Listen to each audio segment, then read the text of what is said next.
Okay, so good morning, everyone. In the first session, we'll have Sasha Abanov from the State University of New York at Stony Brook. So he's going to give us his third pedagogical lecture on hydrodynamics, variational principles, and integrability.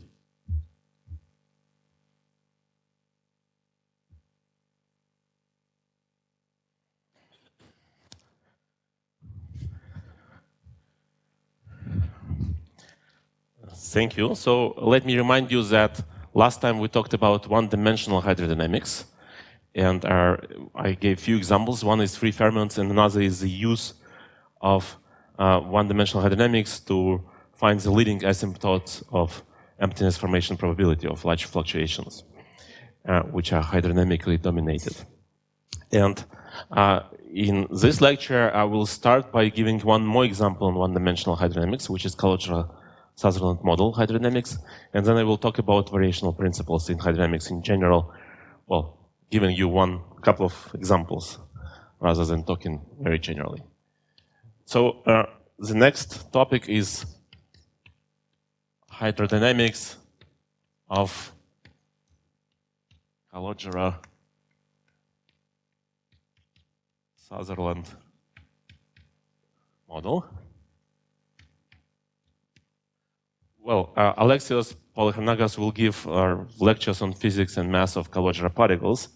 So what I'm going to do is I'm going to give only one particular point of view on derivation of collective field theory for Calogero Sutherland model. And details can be found in this paper.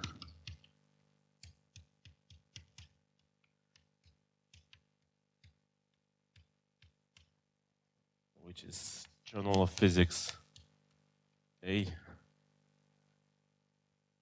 201.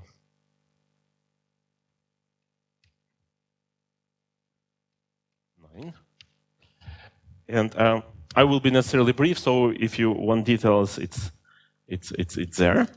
And the Calogero Sutherland model is an example of integrable model, which allows for derivation of exact hydrodynamic equations.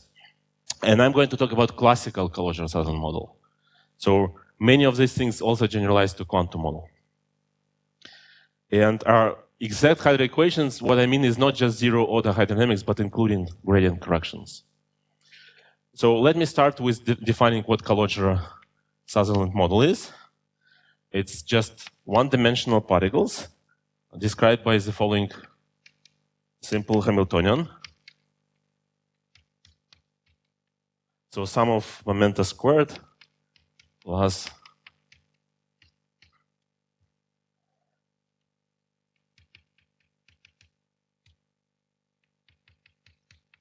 sum over pair interactions between particles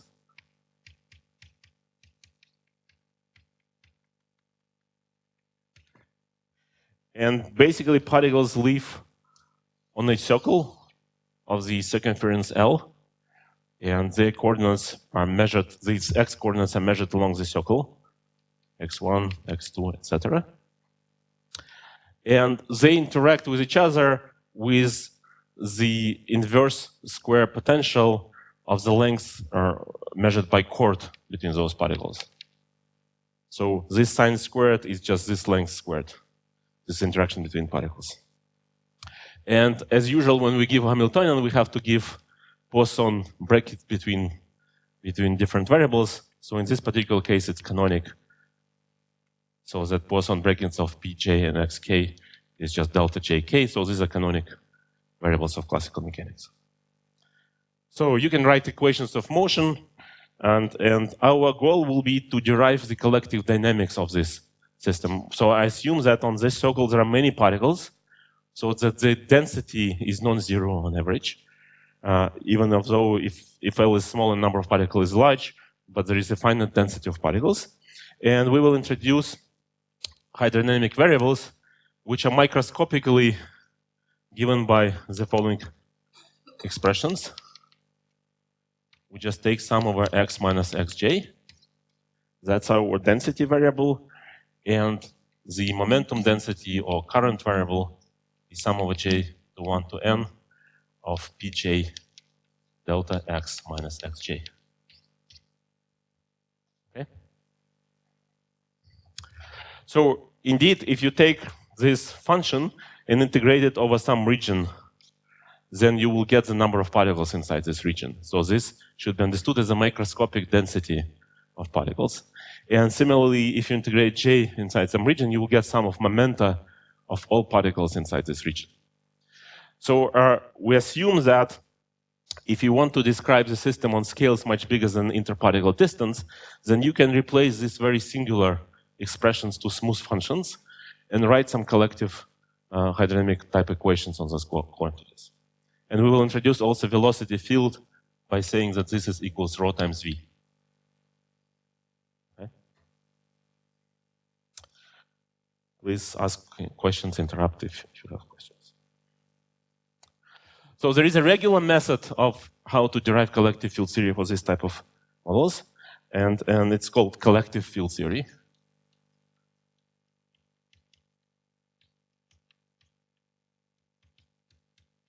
And it was developed by Sakita Jivitsky and others.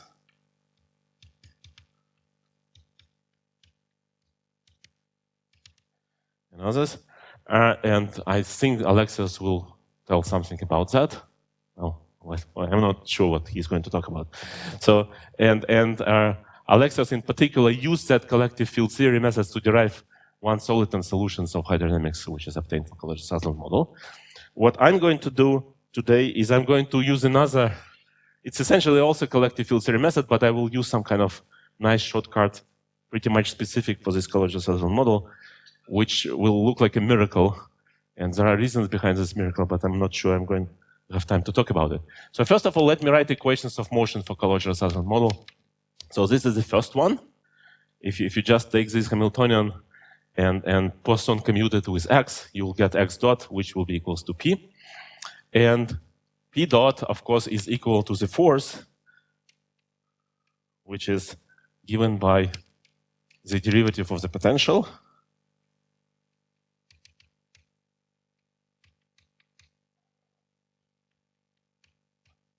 Which can be written this way.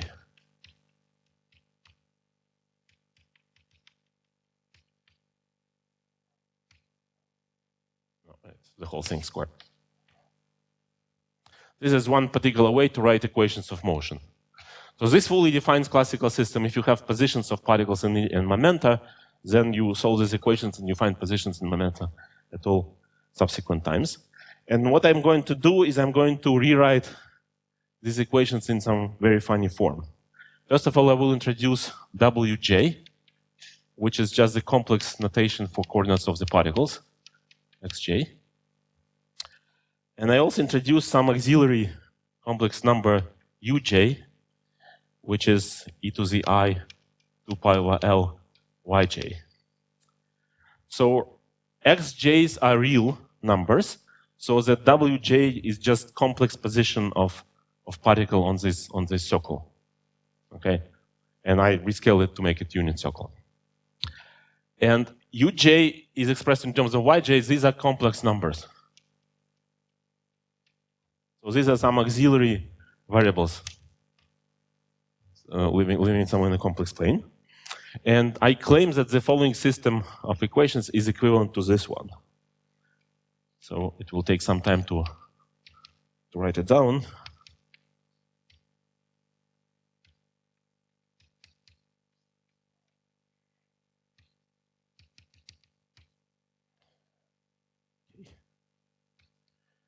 Wj plus uk divided by wj minus uk minus sum of k.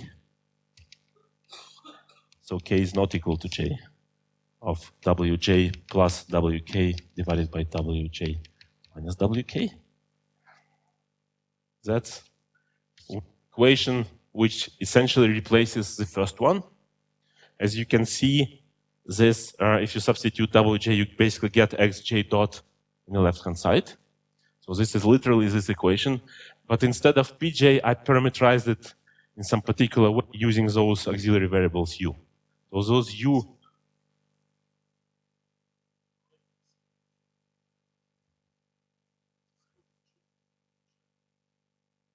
sum over k here and sum over k here.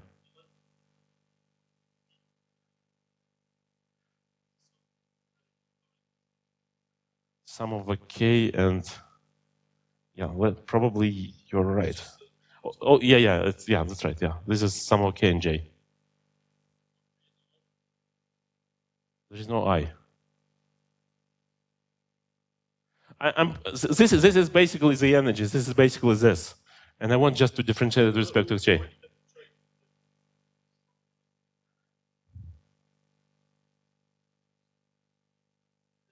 I think it's correct. It's correct. Okay, Yeah. I mean, it differentiates with respect to j, only terms which already have j will survive from the Hamiltonian. So it's okay. I think it's fine. Anyway, so this is the replacement of this equation. So Pj is expressed in terms of the values of these u variables, in terms of these auxiliary variables. But it's not. The second equation can be massaged into the following form.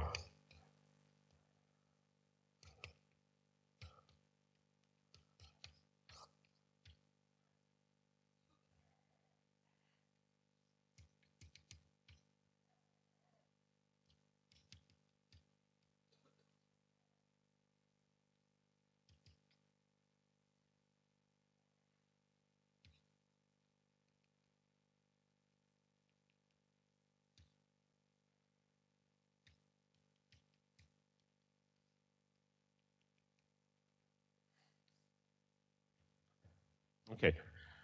Now, this is not obvious at all that this can be rewritten this way. Namely, in this parameterization in terms of w and u's, instead of x and p's, these equations become symmetric. They're very close to each other. So essentially, we found some variables such that x and p look symmetric in those variables. Yes?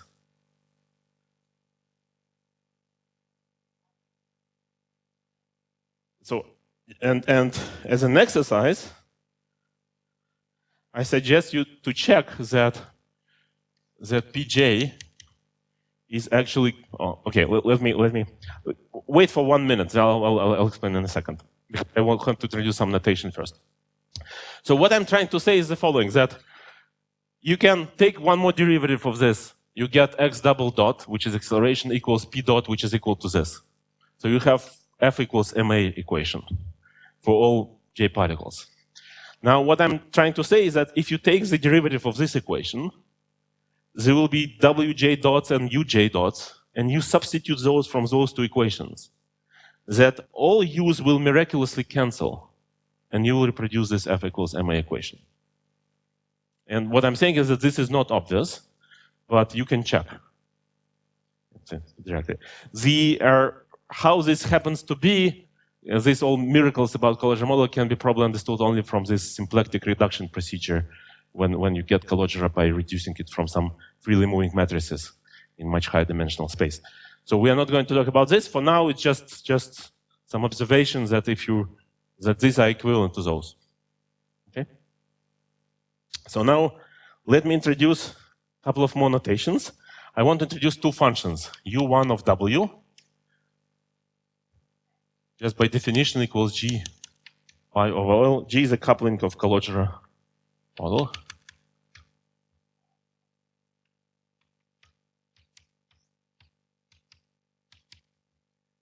And this is u1. And u0 of w is minus g pi over L.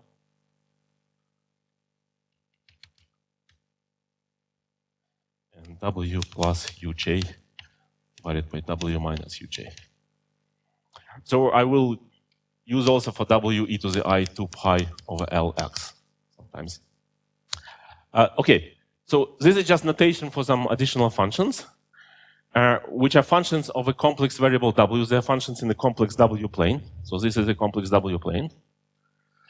And the first function, u1, basically encodes the positions of particles. It's a meromorphic function such that it has pole at position of every particle. So this is just the way to keep information about where particles are. Okay? So now exercise is to check that there is a following relation, that if you take the value of the second function u0 at the poles of the first function, that is at the positions of particles, then you basically essentially get momenta of those particles. Well, with some addition.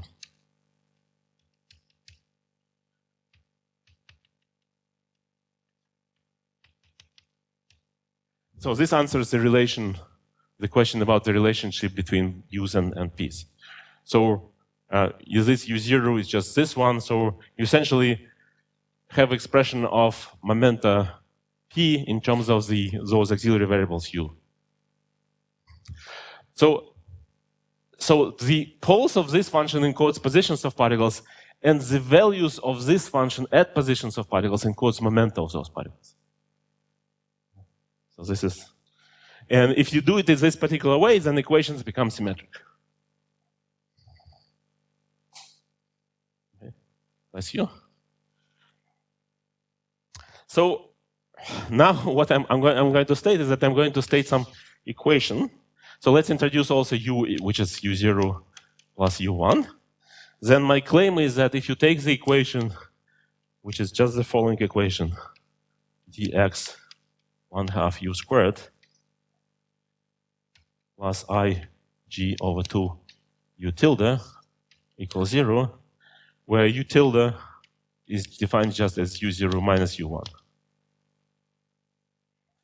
So my claim is that if you take this equation, plug in u0, u1, then you'll get meromorphic function equals 0, and then you have to equate all residues at all poles to be 0.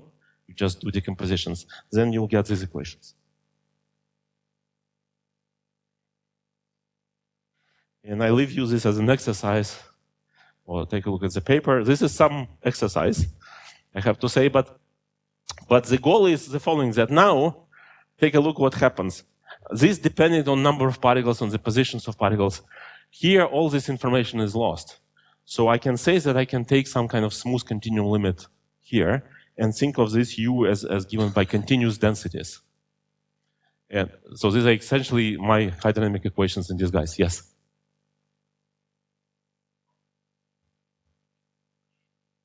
Yj's are complex variables, which means that uj is not lying on this circle, but it's somewhere in arbitrary places. So you have to fine-tune positions of uj to reproduce momenta which are given to you. So that's initial condition. Say it again. Larger and larger radius. L is just not interesting parameter. My W's and U's already lying on unit circle by definition. I introduce them as just simple phases. So I basically rescaled. I don't want to look at some.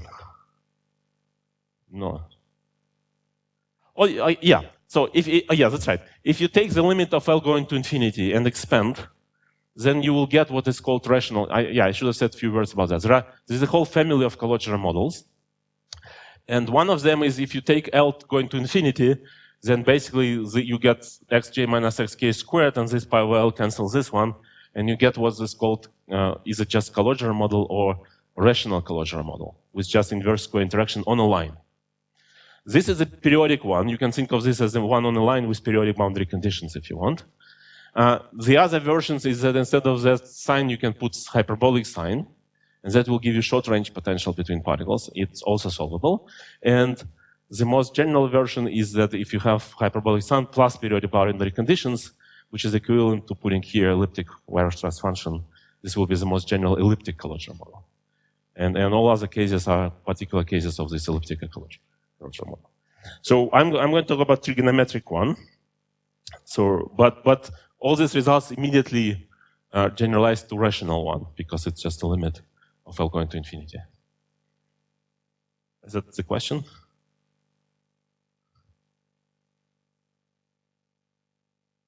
Yeah. If you are on a line then you just don't deal with wj, you deal with directly with xj and yj. So you can do it. Okay. Yeah. Yes. Definition of uj and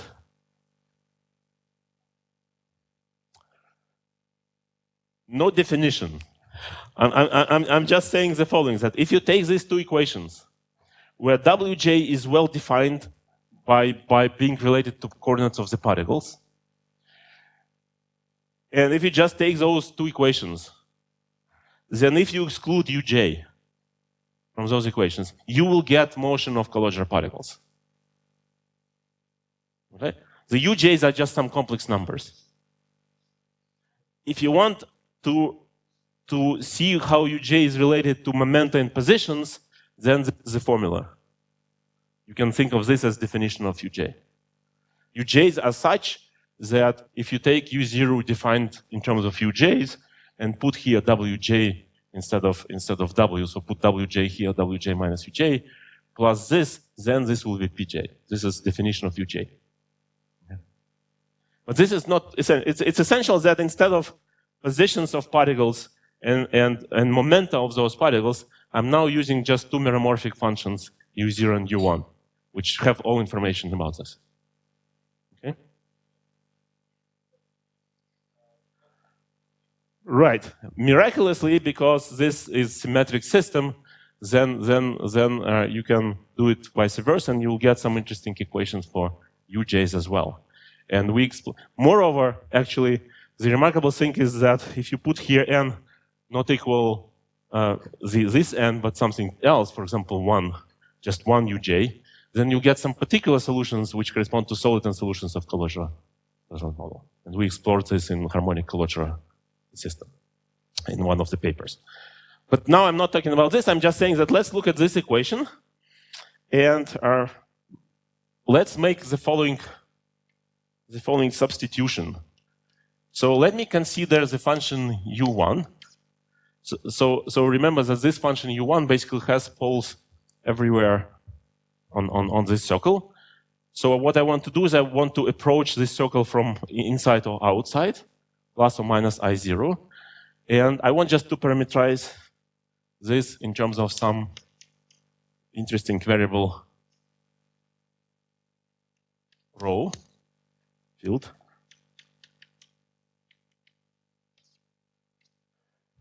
And you can easily check that this rho, this limit of u, this rho is exactly equal to this.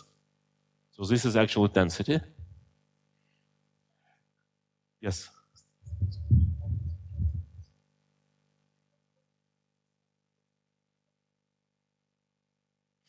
Kind of formal transformation.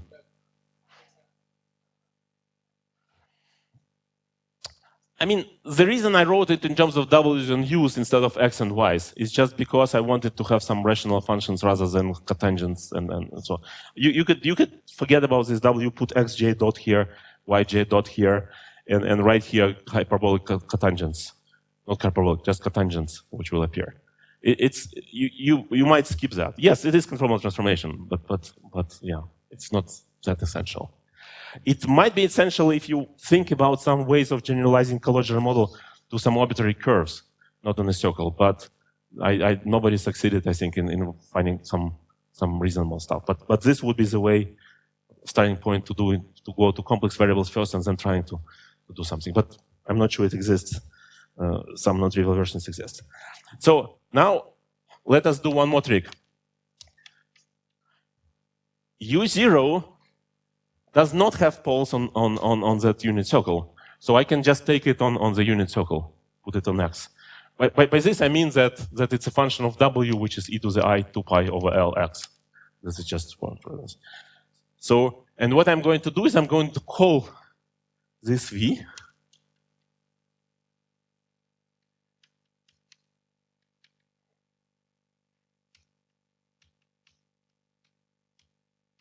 and don't ask me how we get this substitution. Okay? So, and now my claim is that, okay, let me write for completeness u, which is u0 plus u1. You immediately see that this is v. Then rho h, I will explain what h is, cancels. And you have minus plus ig rho. And then this one will be plus ig dx log square root of rho. Okay? So let me now take this and substitute it in this equation. And take real and imaginary part of this equation, because it's complex. And v and rho are real variables. So what you have is the following. If you take real part, you get this equation.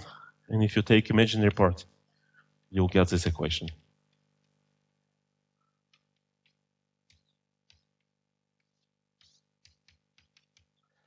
Where w of rho is a particular expression, which is 1/2 pi g rho squared minus g squared over 2, 1 over square root of rho dx squared square root of rho plus pi g squared rho x h. Again, the lower index x means derivative with respect to x. Now let me explain you what h is. H is just Hilbert transform, so f(h) of x is defined as 1 over pi. Actually, for trigonometric, let me move carefully. Not 1 over pi.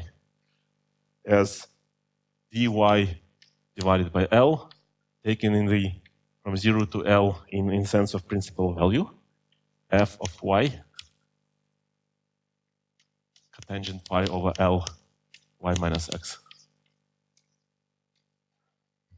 This is some non-local transformation, which is called Hilbert transform.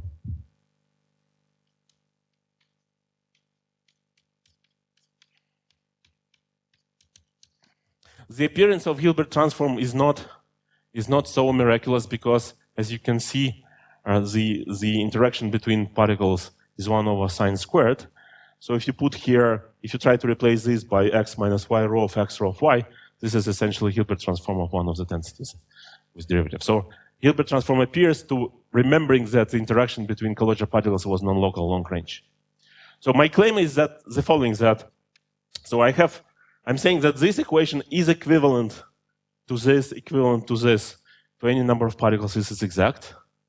Then I'm saying that if I now parameterize u0 and u1 in terms of rho and v, which are real fields, then this equation gives you this. So this is equivalent to the motion of Calogero particles. And now if I treat rho and v as smooth fields here, then I'm saying that these are collective equations of motion, hydrodynamic equations of motions of Calogero Sutherland system. Okay? Now, first thing you should realize immediately is that this looks a lot like free fermions, right?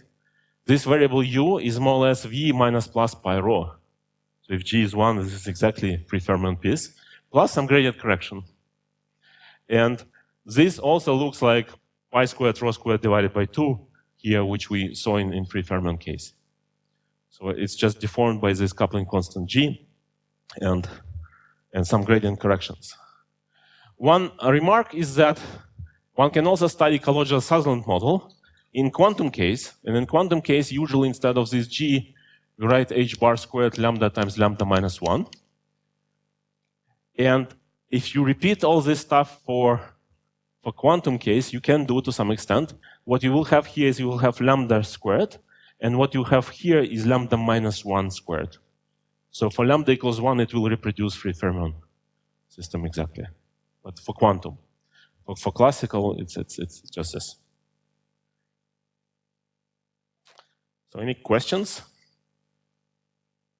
Yes.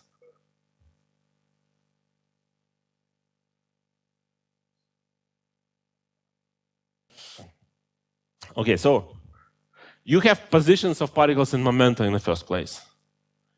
Then using those, you know u0 and u1, which are defined everywhere in the complex plane except for poles. It's meromorphic functions. Then, in addition to this, there are some conditions which I did not write. Some analyticity conditions on u0 and u1, because we know that all poles of u1 lie on a unit circle, not just anywhere. Okay, and we also know that these p's are real. which makes another restrictions for U0. So these are some another conditions which should be written explicitly. I didn't do that. If you take those conditions into account, and so you basically take this U1 and you say that those conditions are strict enough so that U1 is fully given by values of U1 near this line. And the same for U0. If you know U0 here plus those additional restrictions, you know U0 everywhere. So on that line, on that circle, I will just parameterize. You will see immediately that this can be parameterized this way. This plus minus rho plus I rho h has a property that's analytic outside of the unit circle or inside of the unit circle, depending on sign here, identically. So plus, you will notice that those conditions also mean that if you do it this way, that this v is actually a real function. This is really important input. This v is essentially U0. U1 is essentially rho, but this is not enough to know U0, so you need to know v. So basically, instead of U1 and U0, you say that they're fully specified by two real functions. These are two complex functions, but with restrictions on the analytical properties. And it is enough to know rho and v, which are real functions, to know all of them. So, and for those rho and v's, the equations, which is this, becomes this.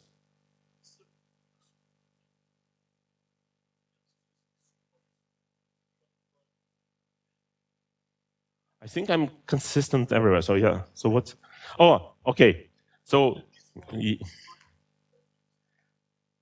yeah. So don't confuse this U1 as a point, and that is just new function. Which yeah. Sorry about that.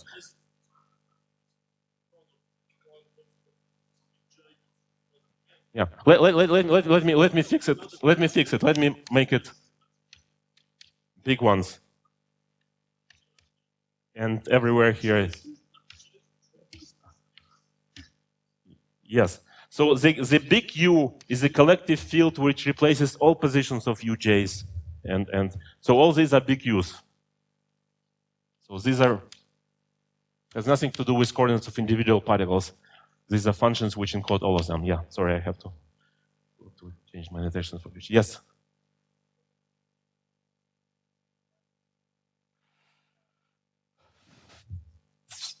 It seems no, that, so what happens here is the following. If I introduce velocity field this way, then you have a problem, because basically what it says that you have to take this and divide by this, and then you will have velocity field. Well, strictly speaking, velocity of particle is defined only at the position of particle itself.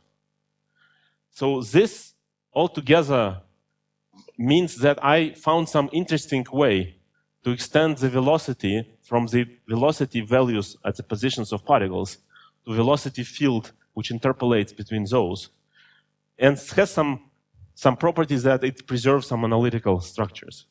So this is some particular way to define this. Therefore, if you really start thinking about it more, then you probably should think that probably this is not true universally for any distribution of particles, because after all, if I take particles and say odd particles move to the right and even particles move to the left, this will not have that nice continuum limit. You will need several fields to do it smoothly. So somehow this is swept into the rug, but what I'm doing here is I'm restricting again to some particular sector of the model where I can smoothly interpolate. So yes, it is valid for a finite number of particles with a proper understanding of what it means to divide this by this. Okay. In this case, there is no 1/n correction, but yeah. But this is some particular finely tuned initial states which allows for that. Then in principle, you have to solve these equations then for some initial conditions for rho and v, and then you have to check that during the evolution no assumptions of smoothness on the scale of interparticle distance is violated. And it turns out that playing with G, you can actually do that. So you can get dispersive shock waves, but such that the shock waves are wide enough so that they don't violate assumptions for this.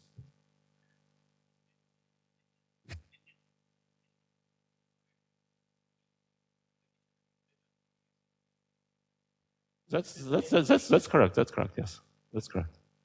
The total number of particles is still fixed. So instead I'm trying to say that I'm fixing the total density of particles. So okay. So basically, I'm saying that these are some equations. It turns out now I have just a lot of remarks. The first remark is that this is the microscopic derivation of hydrodynamic equations. It's very different from what usually done in kinetic theory, but it's just some tricks specific for the Calogero model. Yes.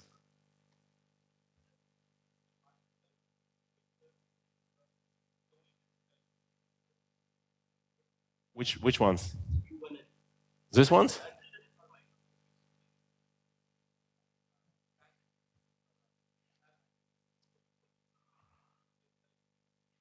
Even this is sort of microscopic, except that I'm now saying that after I did these exact expressions, now now I'm treating v and rho as continuous functions. Now I'm thinking of this as a smooth functions, not the ones which are sums of delta functions. At this point, I'm going to collective field theory. So this is luck that I was able to express everything exactly, even for finite number of particles. Technically, very generally, you should basically go and take this limit to smooth functions, do some averaging. But now I sort of avoided that because I was able to write it in such a form that n does not explicitly enter the equations. Okay, let me do some remarks and then go to variational principles. Otherwise, I don't have time. So it's pretty long paper. So all details can be found there. So first is that this is microscopic derivation, which is very different from kinetic equation derivation. Secondly, Calogero-Sutherland model, quantum Calogero-Sutherland model, is integrable by asymptotic beta ansatz. And the picture which emerges as a result of this beta ansatz integration is very similar to free fermion model. So essentially, you have X and K space, and now Calogero particles have exclusion statistics, which is in between bosons and fermions, some interpolation. And therefore, if you look carefully what it means that the Calogero particle in this phase space should occupy the volume 2 pi lambda instead of 2 pi. And this is how this lambda enters all these expressions. This G is essentially the same lambda when lambda is large. So essentially, it's very easy from beta ansatz write immediately those equations, except for gradient corrections. Gradient corrections are subtle. In this way, I was able to derive them as well. There are other ways, but if you just look at this picture, you will just capture the zero order hydra corresponding to this piece. Okay. Obtained hydrodynamic equations are classically integrable. So they have multi-soliton and multi-periodic solutions and all that. So classically integrable equations. The first hint of this integrability was found by Alexius, who found one-soliton solutions of these equations directly. But one-soliton solution generally is not necessarily leads to integrability. This is necessary, but not even probably necessary, but definitely not sufficient condition for integrability. And if you try to find multi-soliton solutions from this expression, it's hard. However, here it's pretty easy. So you basically do some pole ansatz type of things for U0 and U1, and you will find multi-soliton solutions. So what we did is we formulated this in this form, and then we were able to find multi-soliton and multi-periodic solutions. So that paper is mostly about those solutions. Well, Riemann-Hopf version of this equation is just when this W is just this, right? If you drop gradient corrections, this will be Riemann-Hopf. Yeah. And I think I missed. This is, of course, X derivative, sorry. This is gradient correction. Okay. U0 and U1, if you introduce tau functions, which is dx log U, then those are tau functions for integrable models. Of course, everything is related. So you can do Lux representations, and you can actually do many things. You can start with this reduction of Calogero, do Lux representations there. I mean, yes, it is the simplest way in language in terms of integrable models is that the tau functions are given by dx, sorry, vice versa. So u equals dx log tau, well, 0, 1, 0, 1. And in terms of these taus, you can write bilinear Hirota representations of those equations and so on and so forth. Yeah, so I don't remember right now, but probably yes, but I don't know. Okay.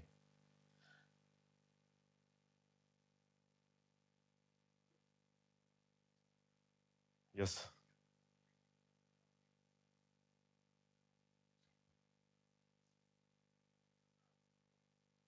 I don't have it now, but yeah. Let me make one more comment that which will be Google searchable easily. So this equation reminds a lot Benjamin-Onna equation.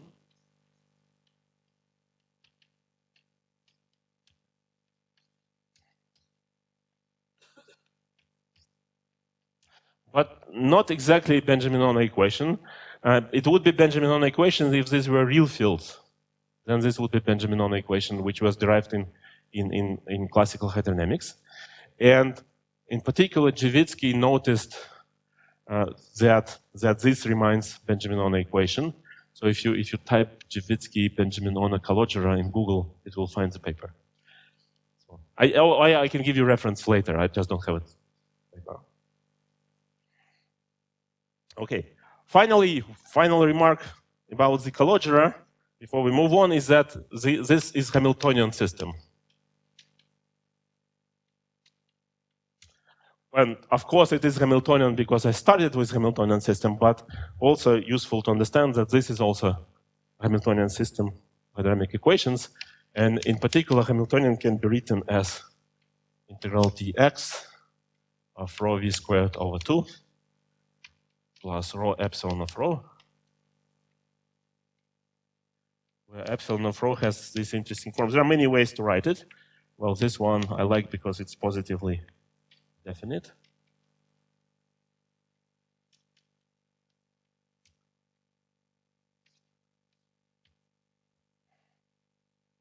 And if you take this Hamiltonian and if you have rho fx and v of x prime forming conventional Poisson brackets,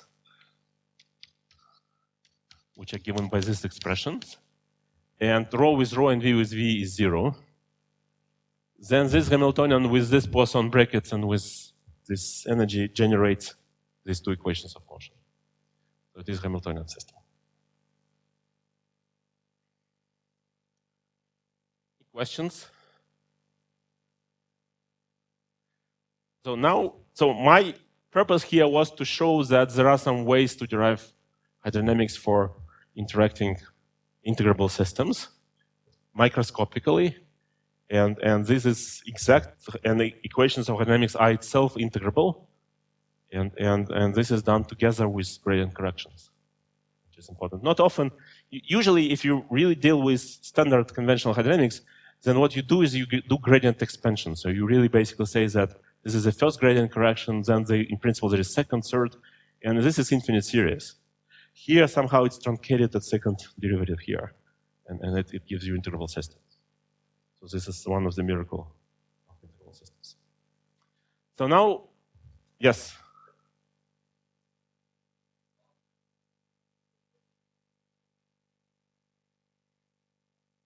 Okay.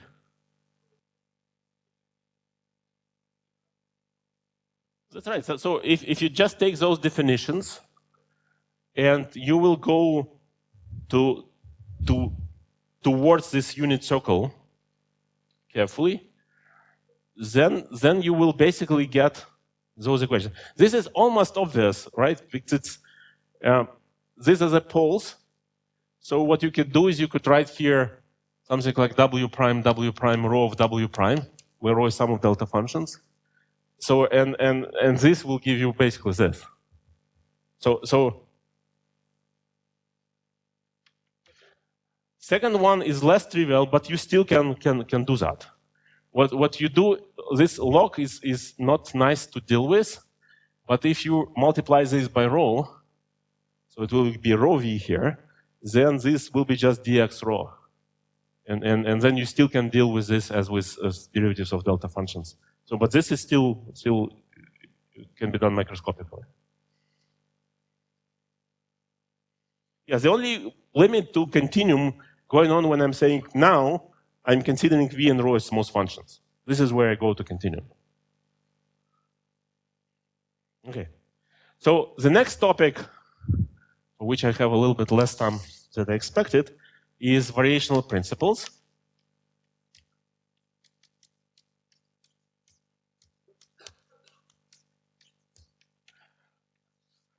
So we already saw some use of variational principles when we talked about emptiness formation probability.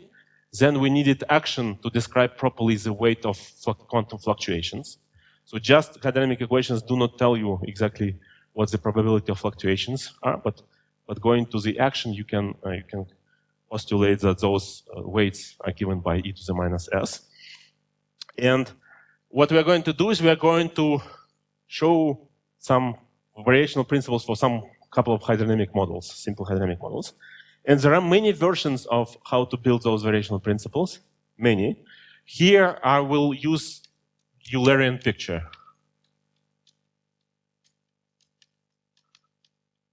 So namely, I will be dealing with rho v and entropy fields, and I will try to write variational principle in terms of those fields.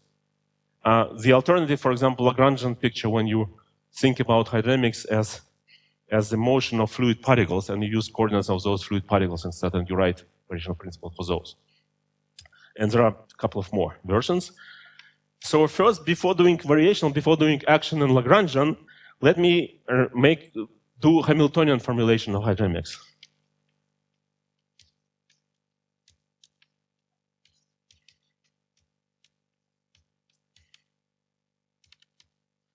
It's quite remarkable that hydrodynamics of ideal fluid is Hamiltonian.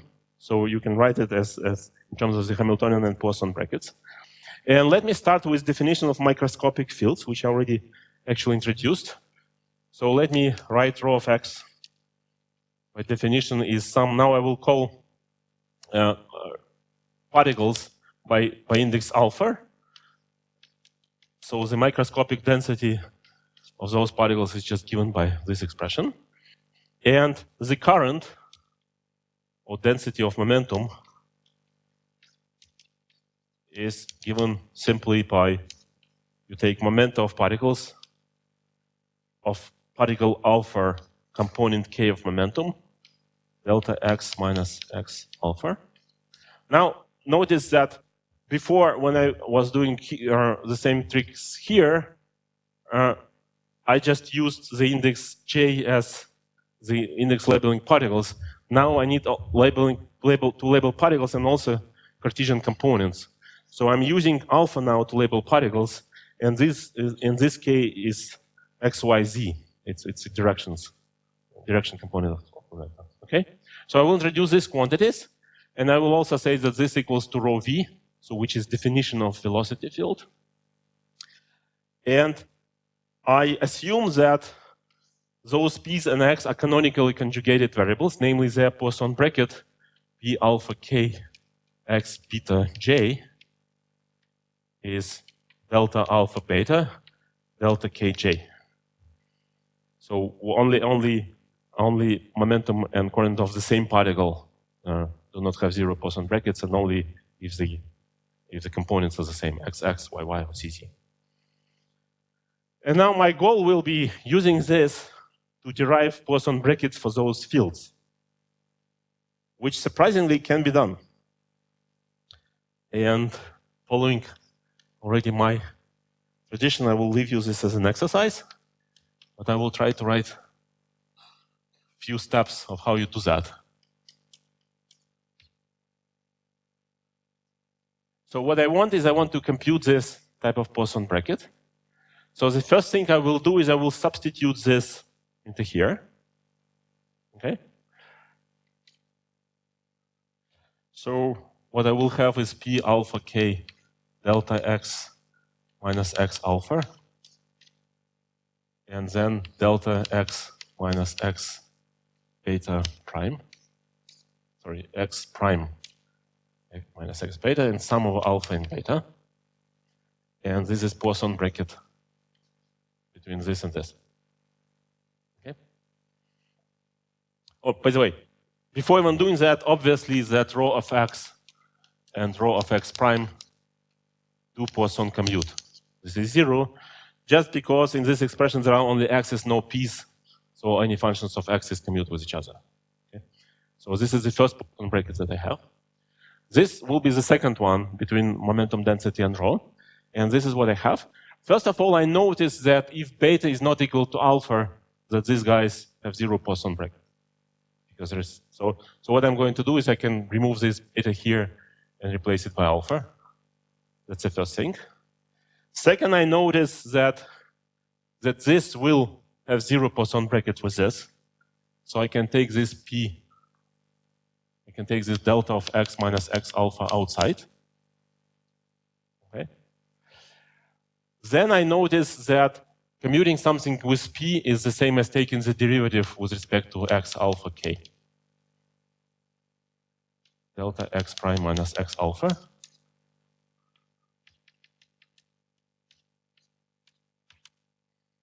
Okay. Then I notice that doing this is the same as doing derivative with respect to x prime up to minus sign. So I put minus sign, and I put here xk prime. Okay. And I take this xk prime outside.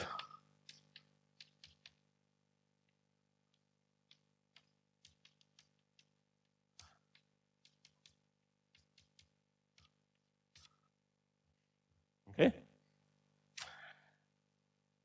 And then I notice that here instead of x alpha I can substitute x because this is delta function of x. So I can do this.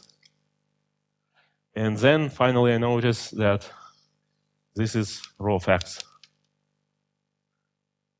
So what I obtain is that rho of x d over dx prime k delta x prime minus x. And I think I lost minus sign. This. And this derivative is the same as derivative with respect to x up to minus sign. Delta function is even function, so I just write it this. So as a result, I obtain the following expression that j vector of x, rho of x prime, Poisson bracket with rho is just rho of x gradient of delta function x minus x prime. And these are three-dimensional delta functions, or two-dimensional, or one, depending on what dimension I'm in. Okay? Finally, convenient to write this as rho of x times v of x.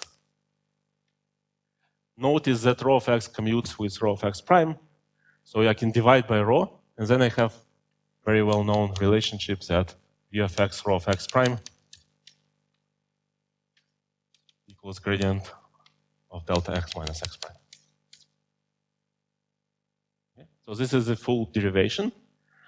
And again, remarkable feature here is that nothing here reminds you that there are n particles.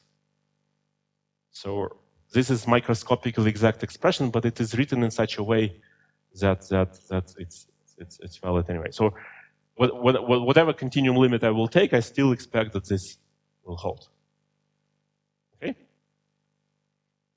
Any questions about this quick derivation? So a remarkable thing about this is that Landau derived it in 1941 in his paper about superfluidity of helium. And he did first quantum derivation. So he used actually commutators. And the only difference in quantum derivation is that instead of this, you have to symmetrize. P and x do not commute, so you write instead 1/2 p delta function plus delta function p. So in definitions of J, you write this, and also you do not write J as rho v, but you write it as 1/2 rho v plus v rho. Other than that, it's more or less the same derivation, and you get this. So people for some time after that said that the way to derive classical Poisson brackets is to take Landau's quantum and take h bar going to zero limit. So this one was one of the cases when quantum derivation preceded classical. Okay, and these are very well-known commutation relations between density and velocity. And I'll leave you as an exercise to repeat all this procedure and derive velocity-velocity commutation relation.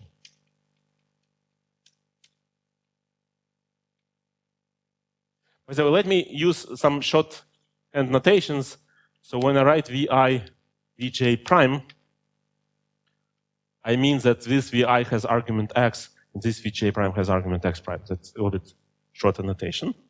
So the answer is the following, is that this is di Vj minus dj Vi divided by density times delta function x minus x prime.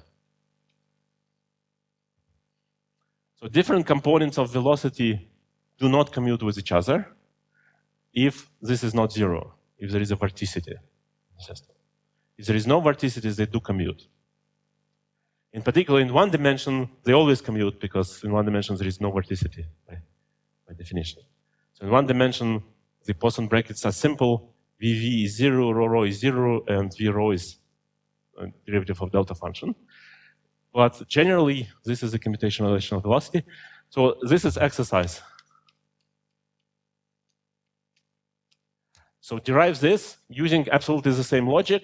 The hint is the following, that you first derive jj prime commutation relations and then replace j and j prime by rho v, and then you extract this. More or less the same. Well, you have to symmetrize things in a proper way, but more or less the same. Rho actually commutes with omega. So it's basically the same. And Landau did it in quantum case, so you can look up the original paper. So next is that if you take Hamiltonian, which is integral over dx, whatever dimension is necessary here, rho v squared over 2 plus rho epsilon of rho, then you write that time derivative of density equals the commutation, the Poisson bracket between h and rho. So you basically take this Hamiltonian and find Poisson bracket with rho. So how it works? This term commutes with rho. This term's rho commutes. So velocity squared is not commuting. So you have rho v times commutator of v and rho, which will give you the gradient of delta function. You switch delta functions here, and you get minus gradient rho v, divergence of rho v. And this is nothing else but continuity equation. And then you say also that Vt equals hv. And what you obtain is minus v gradient v minus gradient of w, where w is defined as a variation of this term with respect to rho, that is d rho of rho epsilon of rho.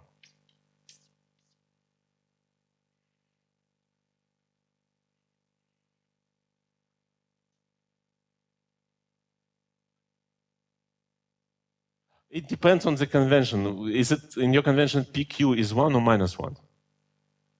And then you need minus? Okay, I'll trust you with that. So this sign should be correct. Okay. Okay. Any questions so far? So Hamiltonian. So hydrodynamics of ideal fluid is Hamiltonian. This is general. Well, almost general Euler equation, and this is continuity equation, and we produce them using Hamiltonian of ideal fluid. Yes.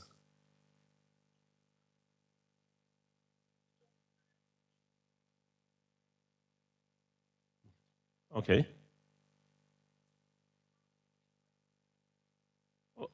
Of course, yes. Of course. Yeah, absolutely. Yeah, and this is how usually people do it. So if you have system of equations, then you can try this guessing game and try to find out Hamiltonian Poisson brackets. Some things are not very easy to guess, But here it's not so difficult as well, because this is momentum density, and momentum is a generator of translations. So this Poisson bracket saying that this is nothing else but essentially saying that you translate the density. So if you think about it, so many of those can be even guessed just based on symmetries of the problem.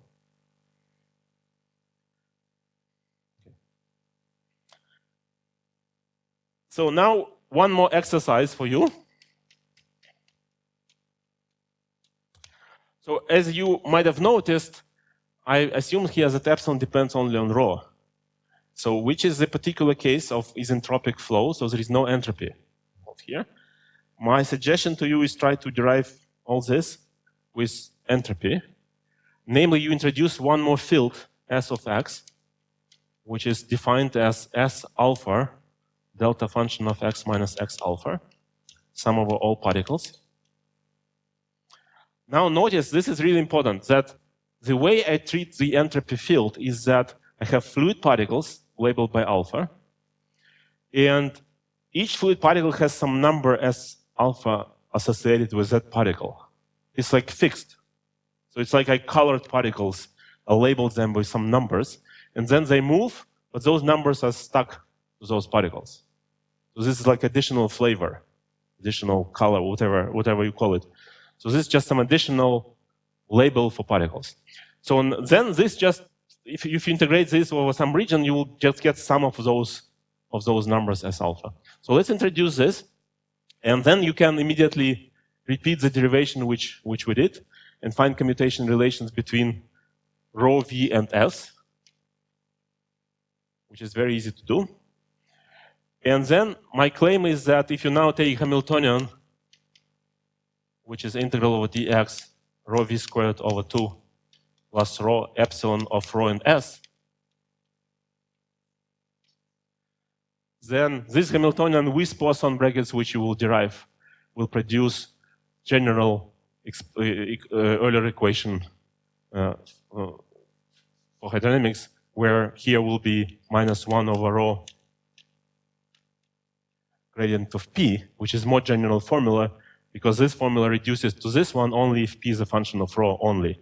If p is a function of rho and s, this is not equivalent to this. So you will get this instead. And you will also get one more equation for st, that st plus velocity gradient s equals 0, so that entropy is transferred as a flow. So you will derive all these equations from this Hamiltonian and corresponding Poisson brackets. So even at non-zero temperature and entropy, the equations are still Hamiltonian. Yes?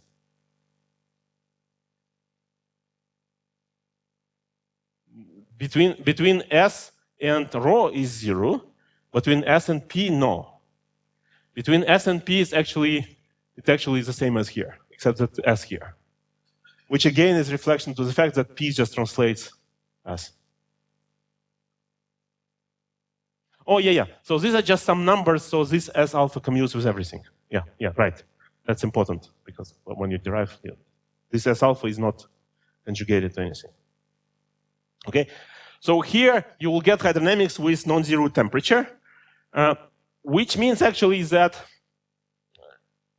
it is not in temperature does not prohibit you from having Hamiltonian hydrodynamics. What's important here is that these hydrodynamics which you will obtain will be adiabatic hydrodynamics. So those S's cannot change. So entropy never increases, it just keeps, it stays the same. So this is an adiabatic process. For those, you can still derive Hamiltonian principle, Hamiltonian equations. There is no dissipation. If you will try to include gradient corrections to hydrodynamics, they typically lead to dissipation, and typically you will not have Hamiltonian formulation for the hydrodynamics with dissipation, because Hamiltonian by definition means that Hamiltonian is conserved. Not by definition, but for Navier-Stokes it does not work. So for Navier-Stokes you will not be able to find Hamiltonian. However, we also saw that there are some gradient corrections which do not lead to dissipation. Namely, in this particular case, this is one of the reasons why I did this, there are some gradient corrections, but there is no dissipation, it's still Hamiltonian system. So, some gradient corrections are still Hamiltonian, and it's kind of obvious that you can do that, because let's assume that I derive these Poisson brackets. Then I'm free to add, for example, I can add here 1 over rho gradient rho squared term to my action. And then I have the same Poisson brackets, but I just generate different flow using this Hamiltonian. And these equations will have gradient corrections, but obviously this will still be Hamiltonian and there will be no dissipation. So this is one of the advantages of Hamiltonian and action formulations, and you can actually build up gradient corrections right here, and as a result you will always obtain ideal fluids in the sense that there is no dissipation. It can be quite complicated, but there will be no dissipation. And if you want to talk about dissipation, then this is a little bit more complicated. You should either use relay dissipation function or go to Keldysh formalism, where you can do variational principles, but which will take care of dissipation. But that's beyond what I'm going to talk about. And I'm going to the next topic, which is variational, finally, formulation.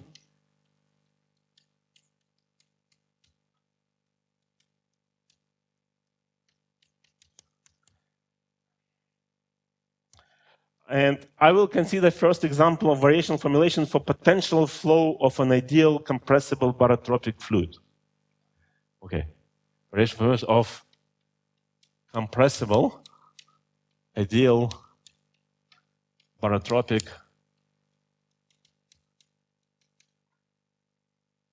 potential, most important.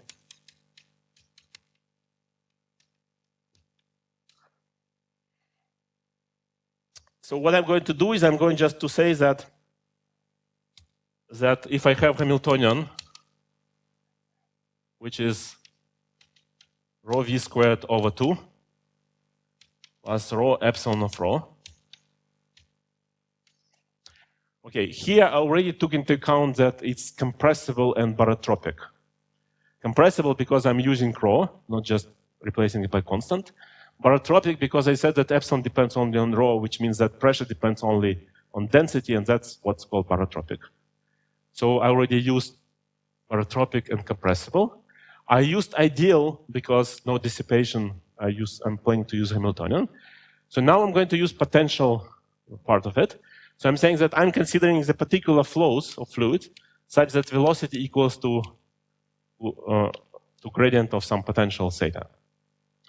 Or in other words, I impose that the curl of velocity, which is the definition of vorticity, is identically 0. Fortunately, if you start with initial configuration given by this, it will persist to be so. So this makes sense. So what I'm going to do is I'm going to consider not the full hydrodynamics, but only potential part of the hydrodynamics. And then it's very easy. So basically, instead of this v, I should think about gradient theta and should think of theta as independent variable rather than v. So instead of 3 components of velocity, I have only one scalar velocity potential. Okay? Then my claim is the following, that if you take s equals integral over dt now and dx, let me put minus here, rho theta dot plus rho gradient theta squared over 2 plus rho epsilon of rho. Then this is the action which produces hydrodynamic equations for this fluid. Okay. How do I see that? First of all, I can immediately go from the action to Hamiltonian in this case, because if you take variation of action with respect to theta dot, you'll get rho, which means that theta and rho are canonically conjugated variables. Okay, and you can actually see it already here if you replace velocity to gradient of theta of x, rho of x prime, equals delta x minus x prime. Then you can remove gradient, and you get that theta and rho are canonically conjugated fields. And this action basically produces Poisson brackets of rho and theta, means rho and velocity. So I produce Poisson brackets. Secondly, you can go always from Lagrangian to Hamiltonian. The way you do it is you just say that your Hamiltonian is the the derivative of Lagrangian with respect to theta dot times theta dot minus Lagrangian. And that gives you immediately this. So I don't even have to do calculations from scratch because I already know that this produces my variational principle produces the same Hamiltonian and the same Poisson brackets as before. But you can also do it directly, and directly it's even much simpler. If you just take variation with respect to theta, you immediately see that you will get rho dot, time derivative of rho, and if you take this, you get gradient, divergence of rho gradient theta. So variation over theta will immediately produce continuity equation.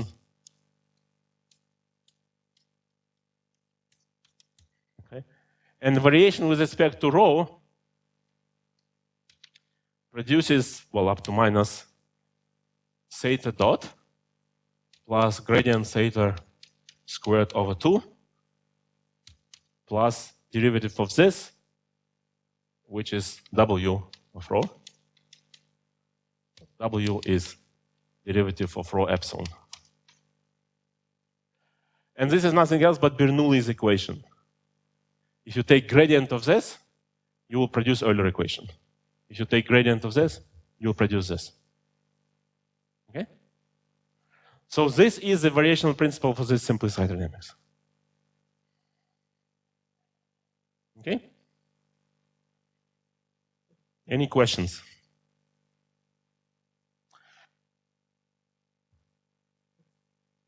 So, say it again. I'm not going to talk about collapse at this point. It will be in a minute. Because for now, it's just I have particular restriction of a flow, and I just parameterize this restriction of a flow. The collapse idea is different, so I'm going to explain it in a second. Okay, so let me now move here.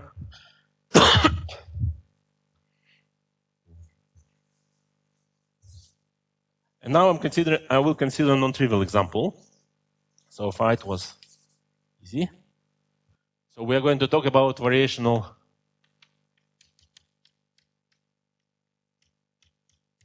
principle for an ideal fluid. So now everything can depend on temperature and entropy, and now vorticity is not necessarily 0. And we already saw that we know Hamiltonian formulation for that. And the Hamiltonian formulation was your exercise, which is this. So the claim was that this Hamiltonian with proper Poisson brackets produces equations of ideal hydrodynamics in pretty general setting of zero-order hydrodynamics. So generally, if you have Hamiltonian and you want to get Lagrangian, which is a function of coordinates and their time derivative, you just do this. You just do PQ dot minus h of P and Q, and substitute here P from expression from Hamiltonian equation Q dot equals dH over dP. So if you know Hamiltonian is a function of P and Q, you write Q dot equals this, you find P from here, you substitute P here, do Legendre transform, and that will give you Lagrangian, integrate this Lagrangian with respect to time, this is your action, which produces the same equations as Hamiltonian equations. This is what you usually do. And Hamiltonian formulation is characterized by Poisson brackets PQ, and Lagrangian formulation is characterized by this essentially term, which is can be written in terms of differential form, and more generally, this is what's called symplectic form, defining mechanics in Lagrangian formalism. So these guys are related by inversion. So if you have matrix which gives you Poisson brackets, in more complicated case than just canonically, variables can be not necessarily canonically conjugated, as we saw for velocity and density over two velocities. This is not just PQ type of commutation relations. So this is, if these are more general, then typically what you do is if you have Hamiltonian formulations with Poisson brackets, you invert this matrix which enters Poisson brackets, and you get symplectic form, and then you write Lagrangian. That's what you usually do. The problem here is that this one for hydrodynamics is degenerate. So it has some zero eigenvalue, so you cannot invert this matrix. You have to understand that it's not just some matrix, it's some infinitely dimensional matrix, so it's not necessarily obvious looking at it, but the way to check it is the following. There is a quantity h, which is defined as the velocity v scalar product to vorticity. Remember that vorticity is the curl of v over x, over the whole space. This is called helicity of the fluid. And what you can do is you can take those Poisson brackets which we derived before, and you can check that this h Poisson commutes with rho, v, and s, and gives you 0. Important thing here is that, which means that, because this is like h, which means that this h is conserved, because in particular it means that it commutes with Hamiltonian, which is written in terms of rho and v. So it means that h is a conserved quantity. Okay? But the important part here is that h is conserved not because I have some particular form of the Hamiltonian. You can write any Hamiltonian in terms of density and velocity and entropy. And because it identically commutes with all fields, it will commute with that Hamiltonian, therefore will be conserved anyway.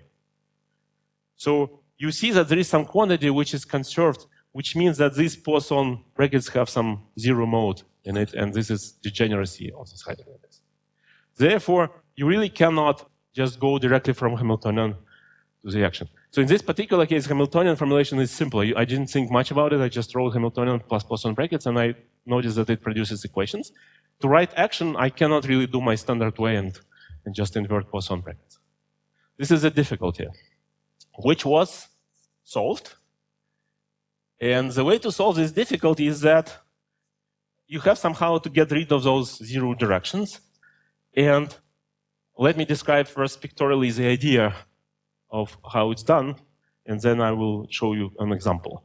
So let's suppose that I have some manifold, space manifold, which consists of all fields, rho, v, and s, which have their Poisson structure. There is a Poisson bracket defined here.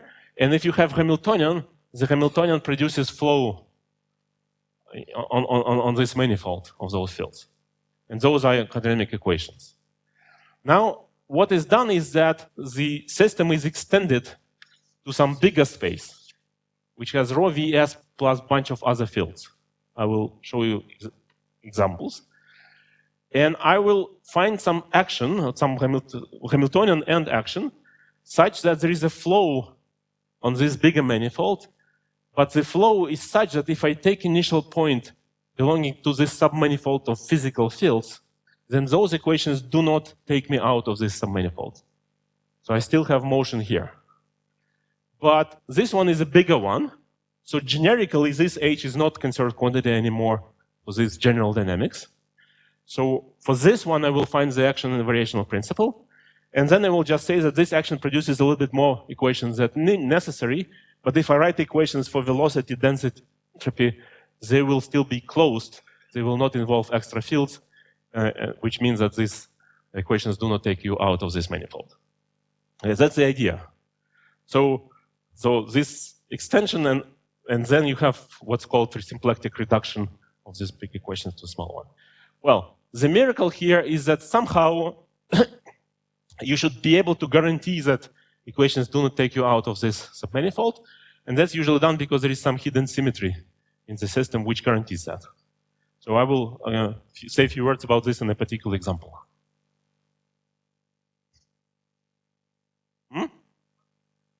In 1D, this is not a problem. In 1D, you can write it directly in terms of rho and v, and be done with that. Okay. So what I'm going to do is I'm going to write directly the answer, the action, and then I show you how it works.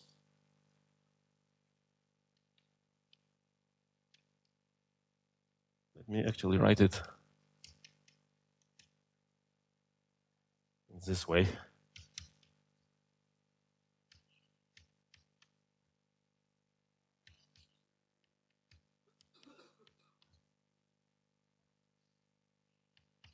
I'll write it in such a way that it's not as mysterious as it could be.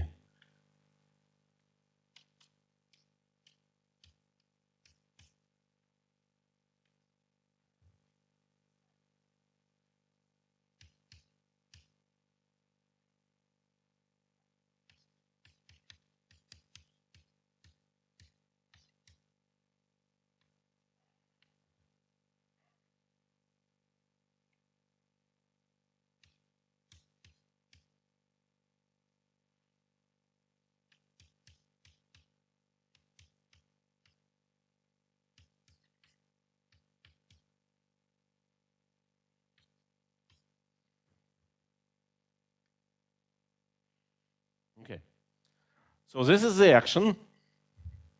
This action is a function of the following fields. Rho, 3 components of velocity, S, theta, eta, phi alpha, and psi alpha, and alpha is 1, 2, and 3. Okay. So how many fields are there? Well, 1, 4, 5, 6, 7, and then 6 more, 13 fields.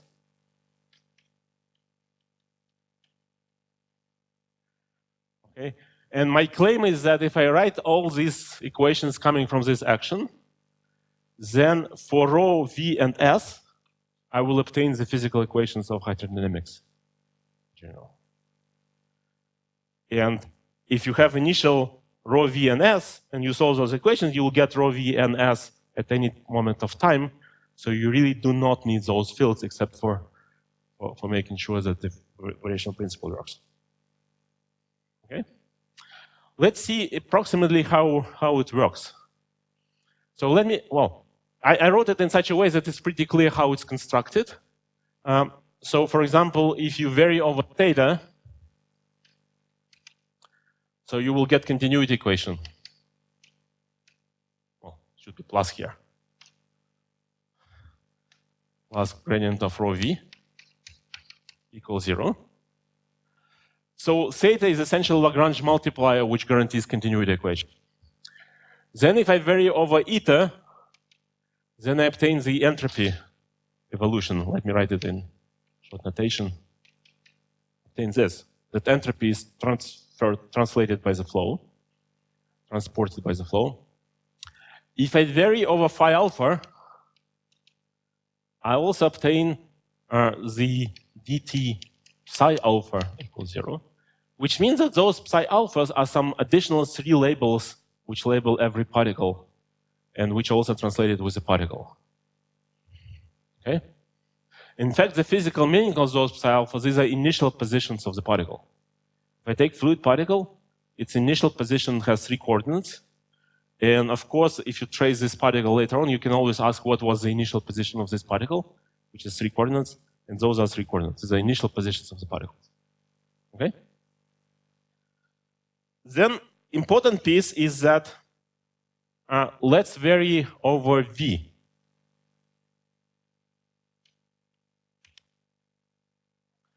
So what you will obtain is that you will obtain here rho v from here. Then v enters here, so you have to switch derivative to theta and then rho. So you will get equals rho gradient theta. And then you do the same with all these guys. Plus, so you vary over v, which means that it's gradient of rho v eta plus divergence of rho v phi alpha.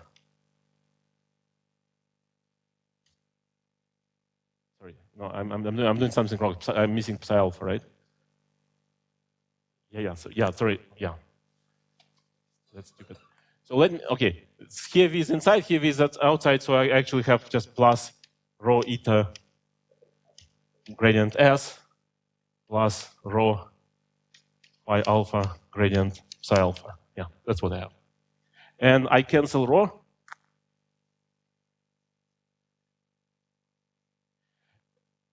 And I see that actually v is not an independent variable, but essentially it's parameterized by those parameters, theta, eta, s, phi alpha, psi alpha. These are called Clebsch parameters.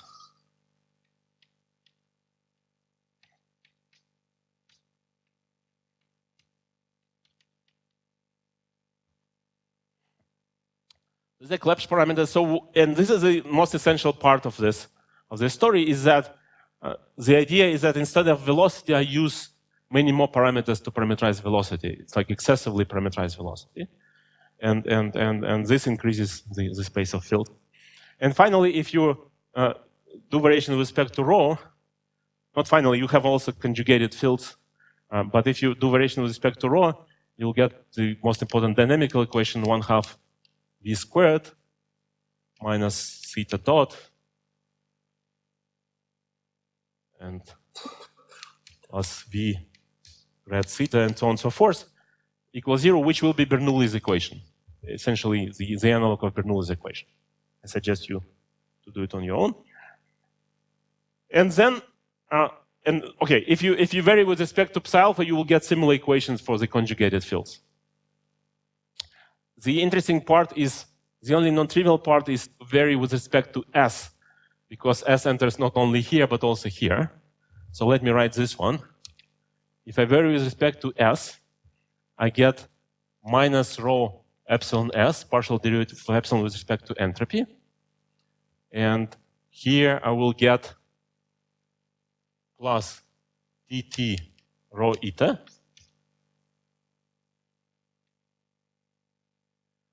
plus divergence of rho eta v equals 0. Okay? And using continuity equation, I can get rid of rho everywhere here.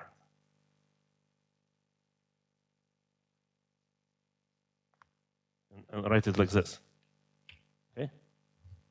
Which essentially tells me that dt eta equals S, equals epsilon S. Very, very simple form. And if you remember thermodynamics, epsilon S is nothing else but temperature. So basically, the idea of parameter theta coming from here is that theta sort of, theta dot is the pressure, essentially, and eta dot is the temperature. So you replace the thermodynamic quantities by those numbers. So in any case, you write all of these equations, and using all of these equations, you can derive, you already have continuity equation, you already have correct equation for the entropy transport. What you can do, and I leave this as an exercise, I wanted to do it, but if you do it, you can also derive dtv plus v. If you're not used to do this, this takes some time, but kind of useful. And p. And you can derive this one. So basically, the way you do it is you say that v is given by this. Let's take time derivative of this equation and replace all time derivatives of eta, s, phi, psi by those equations. Manipulate, you'll get this. So, yeah, I'm wrapping up. I still have 1 minute. So basically, this is the answer. This is the action principle, and this produces equations. There are many more examples to consider of various types of hydrodynamics, of various types of gradient corrections here, which might be interesting and non-dissipative still. What I'm going to say, just going to say a few words technically how it happens that I kind of know that the equations will be closed in terms of v. After all, this is not obvious at all, right? So what I actually have here, if you look carefully, then the variables theta, eta, let me write S, but phi alpha, psi alpha, do not enter independently into this variational principle. In fact, theta S enters independently as an argument here, okay? But the other variables enter only in the form of velocity. More precisely in terms of the following combination. Let me introduce psi mu, which is d mu theta plus eta d mu s plus phi alpha d mu psi alpha. If mu is I, so psi I is the same as vi, which I define here, but there are also time derivatives here. So you can see, for example, if you integrate by parts, you will have rho times theta dot plus rho eta dot. So you have to integrate by parts, so the time derivatives are here, and then you will see that all they enter in this combination. And this combination, so I use 5 fields. Well, I use 3 fields plus 9 fields to parameterize velocity. But this is, of course, very excessive parameterization. In particular, let me give you just one example. If you replace eta to eta plus derivative of some function of s, and simultaneously you replace theta by theta minus function of s, then this expression will not change at all. Because what will happen is that f prime s d mu s will be added, which is d mu of fs, and then the replacement of theta will cancel that. So this transformation is like a gauge invariance of this expression, and psi is a gauge invariant quantity which enters action. So because these guys do not enter independently, then you expect that if you write the equation for gauge invariant quantity, it should be written only in terms of gauge invariant quantities. And those gauge invariant quantities are only rho, s, and v. And therefore, it guarantees that the equations will be closed. The origin of this gauge invariance is the relabeling symmetry of fluid dynamics, that it doesn't really matter how you call each particle, but that's a separate story. And let me stop here. So let me just conclude that in these lectures, I described the origin of hydrodynamics, the proper hydrodynamics, then I give you several examples of one-dimensional hydrodynamics, and this is the big field of variational principles of hydrodynamics, which is a very powerful tool to build new hydrodynamics using symmetries of various models. And of course, there are many other directions like relativistic hydrodynamics, anomalies, and so on and so forth, which I didn't have time to cover.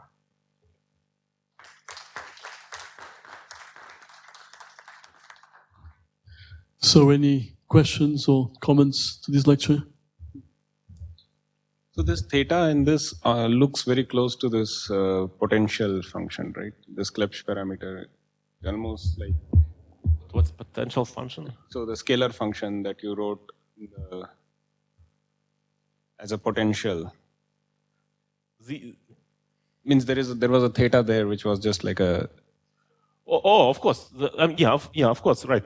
So if you have, if you take a curl of this expression, then the curl of this is 0, and the curl comes from these guys.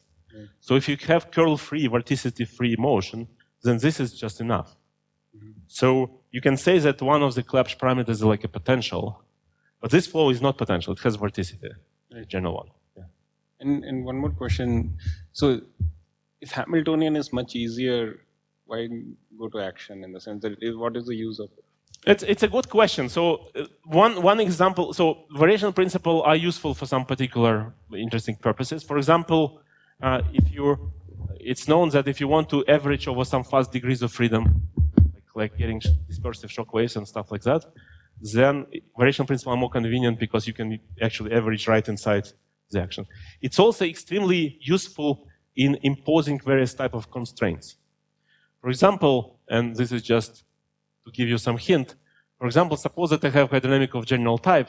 Suppose that I have some fluid which by some reason obeys the following conditions, that the curl of velocity is proportional to density, equal to density with some coefficient. Suppose that this equation of state is just this. So whenever you try to increase the density, fluid starts rotating. Okay? So generally, it's not clear what to do with this, but in action, you just basically write Lagrange multiplier with this, put it there, and you will impose this constraint by force. And you can study then these hydrodynamics. Okay? So this is one of the good uses for the action. This is actually related to quantum Hall type of hydrodynamics. Any more questions? Why do you need 3 pairs of phi and psi? You can get away with 1, right? Yes and no. So there was analysis of what's the minimal number of pairs that you need. This is definitely enough because of the following. There is a way which is called Weber transform, where you start from these hydrodynamic equations, and then you basically try to remove derivatives and you introduce new fields. And then at the end, you get equations which can be realized in terms of the action principle. This is called Weber transform. Then you show uniquely that this is enough. Then, for some particular flows, you can get rid of some part of the parameters. But the minimal, so if you have only one, I think there will be problems that the helicity will be 0 on configurations where gradient of entropy is along vorticity, something like that. I'm not sure. Maybe so let me actually. Instead of trying to give you wrong answers, let me give you some references. Where you can actually the read parameterization with 3, I think, was due to Lin. I mean, 3 is definitely enough because Yeah. in a proper derivation, you'll get 3. In terms of counting fields, because you need to have 3 V's and 1 row, in principle, 2 more variables would do it. You have Right, there is a 8 times- Pfaff theorem which tells you how many pairs you need. Right. So probably 1 is enough, but yeah, I will. So let me refer to the very nice paper which is precisely devoted to this and also has some variant of variational principle for the dissipative hydrodynamics. So these are proceedings of Royal Society. A381. This is a very nice paper. 82, which explains this Weber transform and the number of variables necessary. One other review is by Paraf and Kutov in Physics Uspechy. Is it in English? It's in English, yeah. Well, there is one in Russian if you want, but this reference is to English version.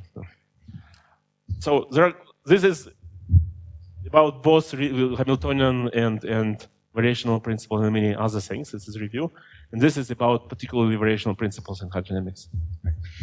And also just a comment that all these Klebs parameterizations give you vanishing integrated helicity. So in that sense, they neutralize that commuting quantity. That's right. So this is precisely the point that if you take too few Klebs parameters, then you will see that helicity is preserved, is 0 because it reduces to the boundary values and so on and so forth. This is the way to check whether you have enough or not. Whether if you substitute those Klebs parameters into helicity expression, whether you get something non-trivial. Thank you. Right, so we are already a bit late, so let's thank Sasha for his set of 3 lectures.